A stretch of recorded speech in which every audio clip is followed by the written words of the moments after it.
All right, so it's a great time for couples to just kind of renew, recharge, figure out ways, things that they want to work on for this next year, that kind of stuff. By the end of this, really what I want you to be able to do as a therapist working with couples is figuring out how to interrupt relationship drift and how to practice repair sentences, and then making a 90-day observable metric plan that is doable for people to do. I'm taking this from the Gottman method, and the one thing that is fantastic in the Gottman method is it's a system. So there can be chaos around, but if you go back to just the system, the things that work in relationships, the things that when relationships are going awry, that you can reintroduce back into the relationship to help the relationship get back on course. That's one of the best things that I like about the Gottman method that way. I do love bringing in, EFT and some other interventions that are just very helpful for couples and individuals in the coupleship that creates the we-ness, but I like the system that this approach does. So, drift is very predictable when it starts to get loud. So we just came off the holidays, and typically things start to get loud around the holidays, and that's because schedules aren't the same. There are other people in our lives that are coming in that are important to us, but they do disrupt just the kind of normal, predictable day-to-day kind of stuff. And so when January hits, this is a great time to look at, okay, what was maybe predictable and got loud over the holidays, and moving forward, what can we do a little differently? So some common drift signals in relationships is logistics replace friendship and play. A couple that really was doing like the day-to-day, the roommate, the teammate stuff, where then friendship and play was not happening. It's who's carpooling the kids, who's doing dinner, who's doing the laundry, that kind of stuff. So you can see how logistics can take over in relationships rather than that friendship and play. So helping them just realize and recognize what those common drift signals are going to be important. Stress replaces curiosity. The tone of stress becomes the trigger. Small injuries stack without repair, meaning small little jabs, irritability, stuff like that, and they're not getting repaired, and they just start to stack up. They start to, deplete that relationship bank account. And then partners start feeling alone inside the relationship. So the renewal it's an operating system. You're replacing hope with structure through doing rituals, rules, and repair. And the result then is safety, more access to empathy, play, and intimacy. Now I feel like selling that slide right there, or you as a clinician taking that and talking about that in your sessions, is going to be just really important, because people understand drift. They don't always catch the signals. And so what if we could teach how to catch the signals of it? Wouldn't that just do a lot of healing, as well as a lot of unnecessary injuries to the relationship? All right, so when partners don't feel safe, the nervous system defaults to protection. So they become reactive. Stress equals a threat response equals protective moves, right? Something comes at you, got to be ready to fight. So criticizing becomes pursuing, defending and withdrawing, escalate and shutting down, scorekeeping and avoiding. There's less curiosity and more reactivity. But what if we were to go back to the intentional system? Rituals, rules, repair, that equals the predictability. So some of those things can look like connection ritual, 10 minutes, 3 times a week. One conflict rule, slow it down. You guys have heard me say that often. Slow down the room, just slow it down. And then repair within 24 hours. In my opinion, 24 hours is a very long time. So if a repair can happen shorter than that, great. But teaching them how to maybe not go past 24 hours. What we don't want to do is start gathering the data that says why our person sucks. And oftentimes that will happen as you are taking a repair timeout. Oftentimes that data can start collecting. And so we really want to challenge people that taking that repair timeout is really about taking the repair timeout to figure out what you were feeling and how you would like to express it. So the outcome then is more safety and more access to empathy. So repair, without repair, couples move into negative sentiment override. So in negative sentiment override, the neutral and positive messages are perceived through suspicion and negativity. And repair then interrupts that ability to learn.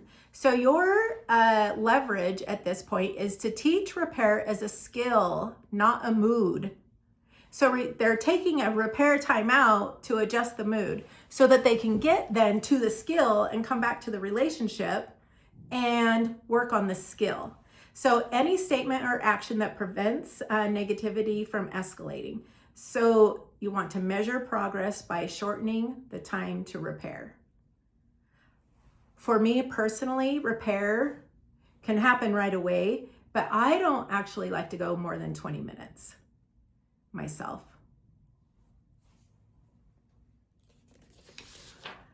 All right, so the 3 anchors plan. So 1 anchor in each category. This is for connection, conflict, and repair. So in connection, that we would be teaching people in a relationship 10 minutes, 3 times a day, or 3 times a week away from a phone. Really, they could choose just one of these and practice for a week. If they could do all, that's great. Then a prompt. Where did you feel alone? When they come back to, working through the conflict that they had. Appreciation. So be specific, not generic. Very specific in what that appreciation is. That's meaningful then. That says tenderness, vulnerability, and it creates that space of trust. And then having micro dates, a walk and a talk. So one of the anchors with conflict is 1 topic at a time. Don't pile it on. That is very hard for people to do because they have to bring the ammunition in order to justify. And there is that saying, I'd rather be wealthy than be right. I think Zig Ziglar said it, and he said it in the way of finances. But what if that's also the idea of relationships? I'd rather be wealthy in my relationship than be right. So don't pile on the topics more than 1 at a time. Take a 20-minute pause and return if needed. Name the cycle. We're in our loop.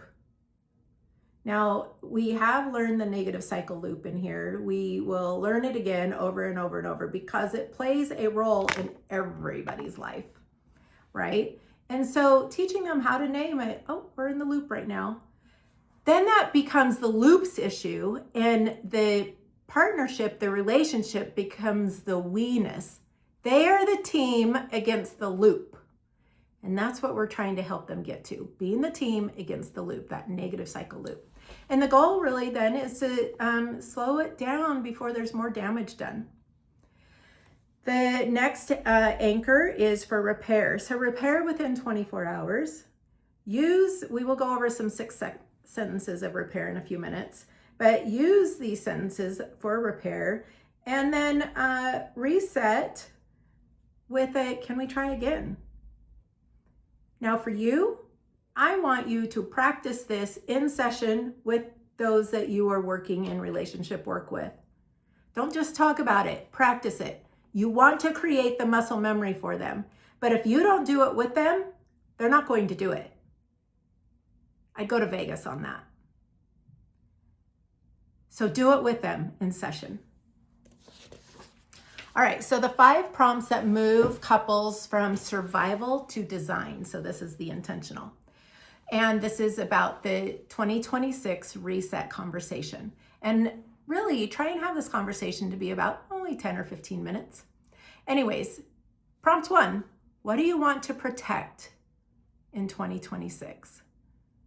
Do they want to protect their peace, their play, their intimacy, their trust? 2, what pattern are you done paying for? Like, think about that. If somebody is negative, depressed, acting out, behavior, that kind of stuff, at what point do they want to take responsibility and shut that down? Shut it down, the escalation, the avoidance. What pattern are they really done paying for?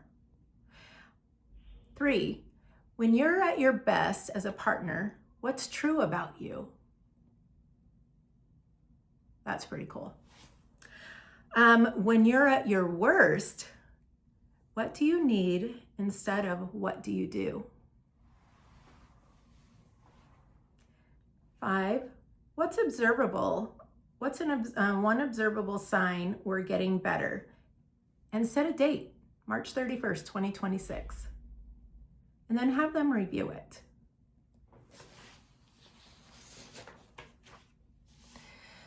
So, repair is a skill. It is not a feeling. So, here's the scripts that clients can memorize.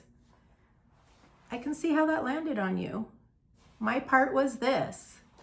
What was happening in me was this.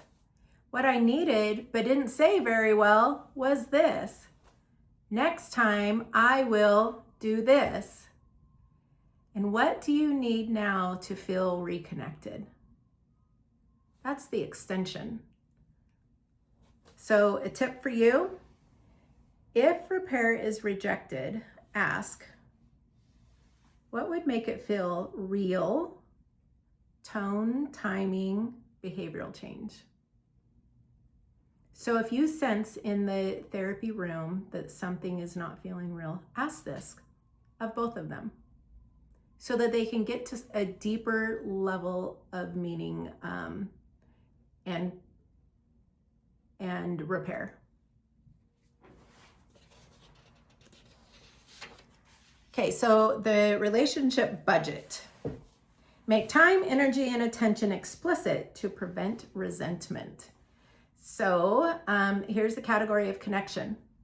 A weekly budget example would be 3 times go for or have a 10-minute check-in. That's 3 units. Like $3 in the relationship bank account, 3 units. A logistics meeting. We've talked in the past here about having a weekly like relationship business meeting. And if we haven't, we will be addressing that in the next few months. But having a check-in meeting. What are the things that have gone well? What are it's the 4 Ps. Anyways, if you're not sure what I'm talking about there, we will be talking about the 4 Ps. But what's our planning? What's our purpose? What do we need to apologize for? What are we proud of? That kind of stuff.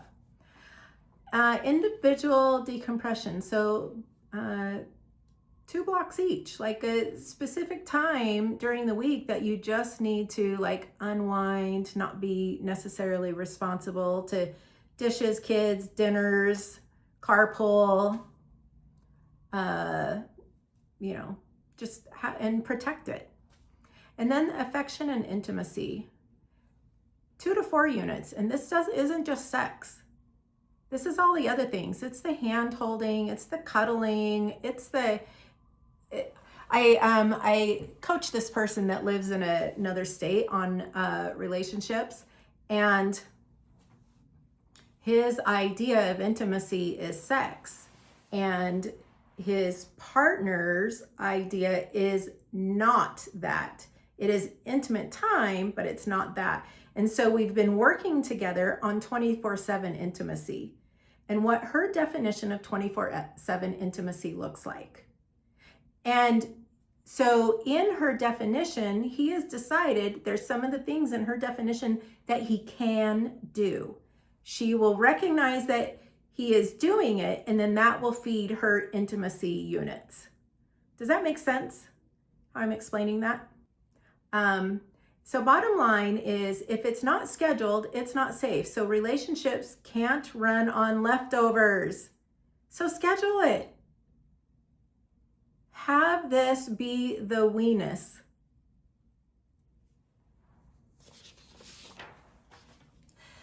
Having them write a letter to their future self. So they are writing a letter in your office, or you can send them home with this and have them bring it back. But what is their letter that they would open on December 31st, 2026? Dear us, here's what we did this year that changed everything. Some things to include: a habit they protected, a pattern that they stopped, a repair skill that they learned, and one moment that they feel like they would feel proud about them, us. So here's a one sentence commitment. In 2026, I commit to being a partner who blank, especially when blank, because our relationship matters more than blank. Have them fill that out. So a processing question: what would have to be true in the next 90 days for this to be believable? So that's why they are practicing in your office, because that's where they start to make the muscle memory and it starts to be believable, so that when they get to March 31st, 2026, they feel like, okay, this is doable. This is believable. So a 90-day rollout.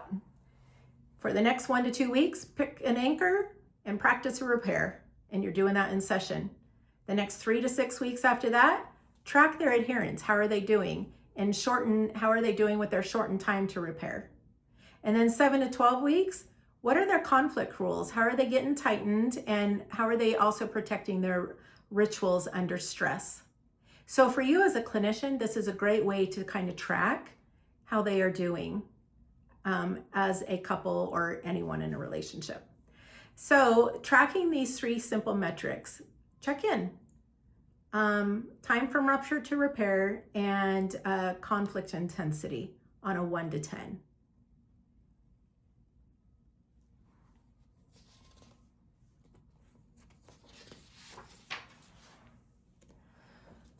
So why it matters. This is the why. And I believe that, have you ever had like little children around and you tell them to do something and they don't want to do it? But then when you like calm down and you have a discussion and you tell them the why behind it, then like, yeah, I get it. Okay, I'm talking about little people there. Us big people are still little people, and we want to know the why ourselves. So why it matters. Most relationships drift under stress. And Renewal installs small, repeatable habits that create safety. And safety makes conflict easier and intimacy more likely. We are never getting away from stress. We are never getting away from conflict. As long as we are terminally human, it's not happening. So what we get to do is figure out when we are adrift and try and minimize that as much as possible. So again, going back to let's choose one: in connection. 10 minutes 3 times a week, no phones, connecting. Conflict rule: 20-minute pause, return, one topic only. Repair within 24 hours and use the 6 sentences that are here. I can see how that landed. My part was, what was happening in me was, what I needed was, next time I will. What do you need now to feel close again? And then the 1 sentence commitment. In 2026, I commit to being a partner who blank, especially when blank, because our relationship matters more than blank.